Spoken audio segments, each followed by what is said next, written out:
నమస్తే friends, welcome back to my channel. ఈ రోజు వీడియోలో ప్రెషర్ కుక్కర్లో సింపుల్ వెజ్ దమ్ బిర్యానీ అని. ముందుగా మనం స్టవ్ ఆన్ చేసి ఒక ప్రెషర్ కుక్కర్ని పెట్టుకొని ఇలా కుక్కర్ హీట్ అయిన తర్వాత 4 స్పూన్ల వరకు ఆయిల్ని యాడ్ చేసుకోండి. ఆయిల్ బాగా హీట్ అయ్యాక 1 స్పూన్ కసూరి మెతిని, బిర్యానీ ఆల్ స్పైసెస్ మొత్తం కూడా ఒకదాని తర్వాత ఒకటి యాడ్ చేసుకోండి. మీరు వండే క్వాంటిటీని బట్టి స్పైసెస్ని యాడ్ చేసుకోండి.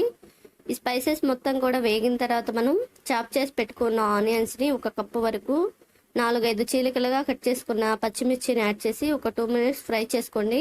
ఆనియన్స్ అనేది లైట్ గోల్డెన్ కలర్ వచ్చేంత వరకు బాగా ఫ్రై చేసుకోవాలి. ఒక 1/2 స్పూన్ వరకు పసుపుని యాడ్ చేసి మరో 2 మినిట్స్ ఇలా ఫ్రై చేసుకోవాలి. ఇలా ఫ్రై అయిన తర్వాత మనం 1 కప్పు వరకు చాప్ చేసి పెట్టుకున్న క్యారెట్ని, 1 కప్పు వరకు చాప్ చేసి పెట్టుకున్న బీన్స్ని, అలాగే టమాటోస్ని, 1 కప్పు వరకు ఆలూని కూడా యాడ్ చేసుకొని వెజిటేబుల్స్ మొత్తం కూడా బాగా ఫ్రై అయ్యేలా హై ఫ్లేమ్లో పెట్టి ఫ్రై చేసుకోవాలి.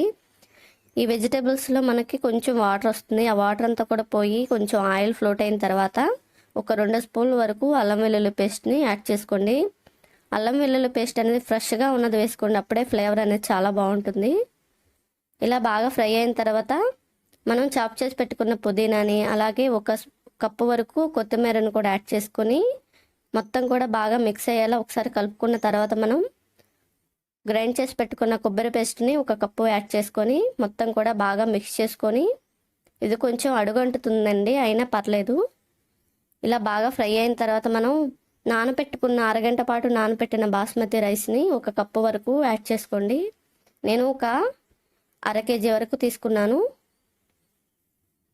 ఇలా బాగా మిక్స్ చేసిన తర్వాత మనం 1 కప్పు రైస్కి 1.5 కప్పు వరకు వాటర్ని యాడ్ చేసి ఒకసారి బాగా మిక్స్ చేసుకొని, తర్వాత మనం కొంచెం చాప్ చేసి పెట్టుకున్న కొత్తిమీరని, కొంచెం 1 స్పూన్ సాల్ట్ని, అలాగే కొంచెం టేస్టింగ్ సాల్ట్ని యాడ్ చేసుకోండి. మీకు అవైలబుల్గా ఉంటే రాక్ సాల్ట్ని యాడ్ చేసుకోండి. ఒకసారి ఉప్పు చెక్ చేసుకోవచ్చు. ఇలా వాటర్లోనే కలుపుకొని కొంచెం కొత్తిమీర, అలాగే కొంచెం పుదీనాని యాడ్ చేసి ఒకసారి బాగా మిక్స్ చేసుకొని మూత పెట్టి హై ఫ్లేమ్లో 2 విజిల్స్ వచ్చేంత వరకు కుక్ చేసుకోవాలి. ఇలా కుక్ అయిన తర్వాత మనం మూత చేసామంటే ఎంత ఫ్లేవర్ఫుల్గా ఉన్న బిర్యానీ దమ్ అంతా కూడా బయటికి పోకుండా లోపల ఉండి చాలా ఫ్లేవర్గా ఉంటుందండి. కుక్కర్లో మనకి టైం లేనప్పుడు చాలా సింపుల్గా ఇలా కుక్కర్లో చేసుకోండి. ఇలా గంటతో అటు ఇటు కిందకి పైకి కలిపాము అంటే బిర్యానీ అనేది పొడి పొడిలాడుతుంది. వేడి మీద ఉన్నప్పుడే మనం కలుపుకోవాలి.